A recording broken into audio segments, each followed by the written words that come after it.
जय विश्वबंधु। अब अध्याय 5 का श्लोक संख्या है 29। यहां भगवान, और ये इस अध्याय 5 का अंतिम श्लोक भी है।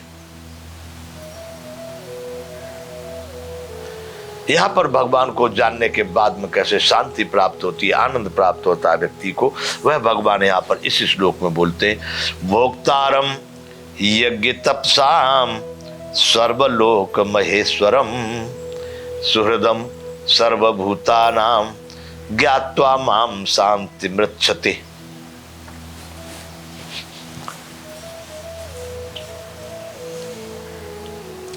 अर्जुन, मुझको सब यज्ञ और तपों का भोगने वाला, संपूर्ण लोकों के ईश्वरों का भी ईश्वर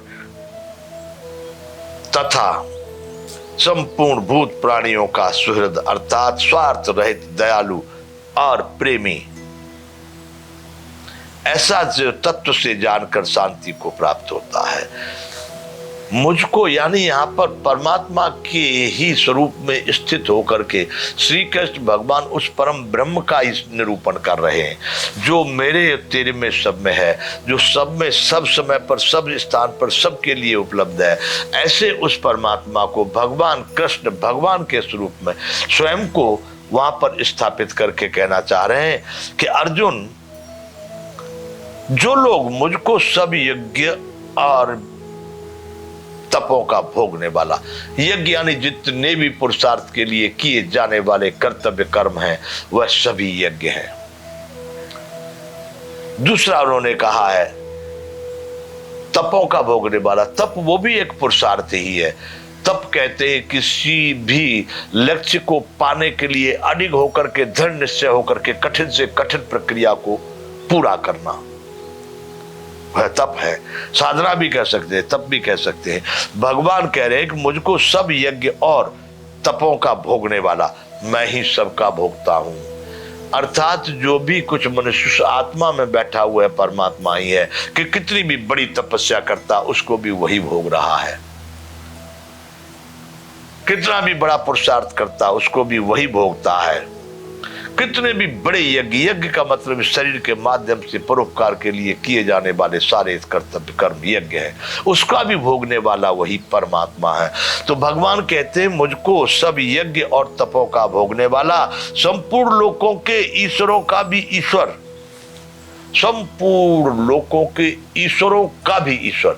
अब ईश्वर क्या है? बंधुओं, सब शरीरों में, सब शरीरों की रक्षा सुरक्षा और व्यवस्था करने वाला, सभी शरीरों का संचालन करने वाला, एक एक सांस का संचालन करने वाला, वह किसी भी पिंड में रहने वाला आत्मा ही ईश्वर कहा गया है। अब वो कह रहे हैं कि ईश्वरों का भी ईश्वर। अब ईश्वर बहुत सारे कैसे हो सकते, लेकिन सभी जितने पिंड हैं इन सब में जितने भी आत्मा समाये हुए हैं वह सभी ईश्वर ही है। और इन सबका जो ईश्वर है वह परम ब्रह्म परमात्मा एक अकेला। तो भगवान यहाँ कहना चाहते हैं कि संपूर्ण प्रकृति में संपूर्ण जितने भी प्राणी हैं इन सबके आत्माओं का भी स्वामी यानी ईश्वरों का भी ईश्वर।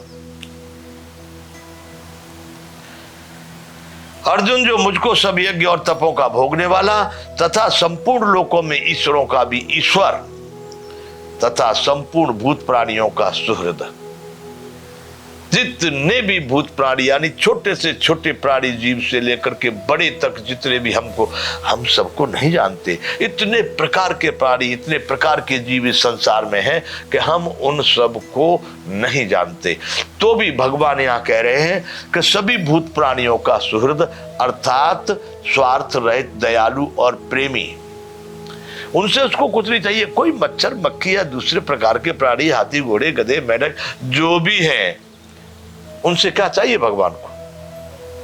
चलो उनको तो जाने दो, हमसे भी क्या चाहिए? ये तो हमारी एक धारणा है कि हम परमात्मा की पूजा कर रहे हैं, जल चढ़ा रहे, फल चढ़ा रहे, दूध चढ़ा रहे। सबसे बड़ी पूजा तो तुम्हारी श्रद्धा की है, जो आपने संपूर्ण रूप से श्रद्धा के साथ समर्पण किया है वह सबसे बड़ी पूजा है। वह ईश्वर है जो हर एक शरीर में समाया हुआ आत्मा है। तो भगवान कहते हैं कि ईश्वरों का भी ईश्वर और सभी भूत प्राणियों का सुहृद, एक तो हृदय होता है, दूसरा सुहृदय, यानी बहुत सदैव सच्चा साथी, हृदय के समान, हृदय रूप,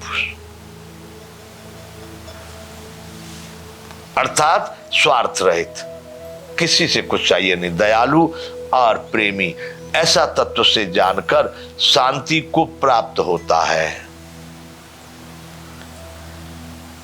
ये बात 18 में अध्याय, ईश्वर है सर्वभूतानां हृदयेषु अर्जुन तिष्ठति, सभी भूत प्राणियों के हृदय में ठहरा हुआ है, बैठा हुआ है। हे अर्जुन, ईश्वर, तो यहां कह रहे हैं कि सभी ईश्वरों का भी ईश्वर, सभी यज्ञों का भोगने वाला, सभी तपों का भोगने वाला, और सभी भूत प्राणियों का सुहृद, और स्वार्थ रहित, सबका हितैषी, सब पर दया करने वाला, परम दयालु, जो ऐसा करके मुझे मानते हैं अर्जुन, वे शांति को प्राप्त होते हैं।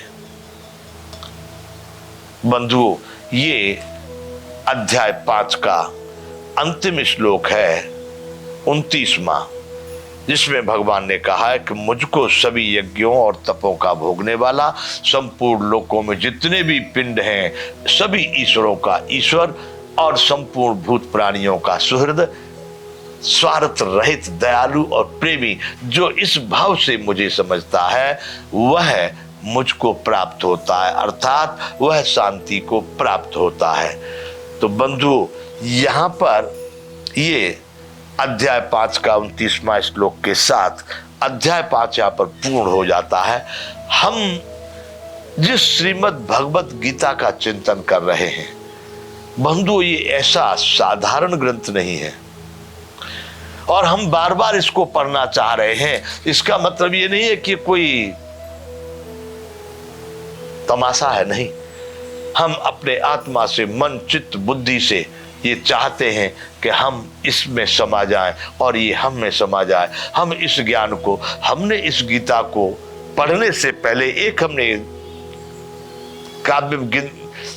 कविता के रूप में लिखा है, अर्जुन बहाने कृष्ण जो गाते न गीता सार को, कल के कुचाली जीव सब भव सिंधु करता पार को। उन्होंने ये गीता इसलिए सुनाई कि इस भारत भूमि पर नहीं, संपूर्ण ब्रह्मांड में जो भी समझना चाहे बंधु, इसको सही सही समझ करके यदि कोई आचरण में लेता है, मेरा मानना है वह जरूर ही इस भवसागर से पार हो जाएगा। हम पहुंच नहीं पाते वहां तक, हम बार बार प्रयास करते हैं, लेकिन जो भगवान ने अभी कहा है, ये इंद्रियों के विषय भोग, काम, क्रोध, अनेक प्रकार के इस माया के बनाए हुए जो 3 गुण, रजोगुण, सतोगुण, तमोगुण हैं, उसमें जितने भी प्रकार के समाये हुए जो ये मामूली चक्रव्यूह नहीं है, उस आत्म तत्व को समझे बगैर वह फिर भी इन सब का राजा है और इन सबको विजय करने वाला है। परंतु हमने उसको छोड़कर एक डुप्लीकेट, एक मतलब बनावटी स्वयं को समझ लिया। जो भी हमारा एक स्वरूप है, उस अंतःकरण के संचालक, उस संपूर्ण ब्रह्मांड शरीर के संचालक, उस आत्मा को भूलकर हमने इस शरीर को ही मैं मान लिया, और उसको मैं मान करके हम इस अहंकार और काम क्रोध को लेकर के यहाँ भाग रहे हैं। और इन बाहर के विषयों में जो इंद्रियों से हमको रूप, रस, स्पर्श, गंध और शब्द के माध्यम से जो भी भोग प्राप्त हो रहे हैं, हम इसमें फंसे हुए हैं। इनसे निकलना होगा, सब जानते हैं, लेकिन इतना विचित्र है कि इसमें इतने प्रगाढ़ रूप से फंस गए हैं कि इसमें से निकलना इतना आसान नहीं होता। तो भगवान ने इस अध्याय में बार बार यही कहा है, अर्जुन, बाहर के विषयों को बाहर छोड़ करके, उनको चिंतन न करके, भ्रकुटी के मध्य में अपनी दृष्टि को, मतलब अपने ध्यान को केंद्रित करके, श्वासों को सम करके, जो व्यक्ति मुझ परमात्मा का चिंतन करता है और मुझको सभी यज्ञों का, सभी तपों का, सभी ईश्वरों का, सभी तपों का भोगने वाला, ईश्वरों का भी ईश्वर, संपूर्ण प्राणियों का सुहृद और प्रेमी और दयालु मानता है, वही शांति को प्राप्त होता है। बंधुओं, यहाँ पर ही हम इस अध्याय 5 को पूर्ण करेंगे। आगे अध्याय 6 शुरू होगा। यहां पर विराम करते हैं। जय विश्व बंधु।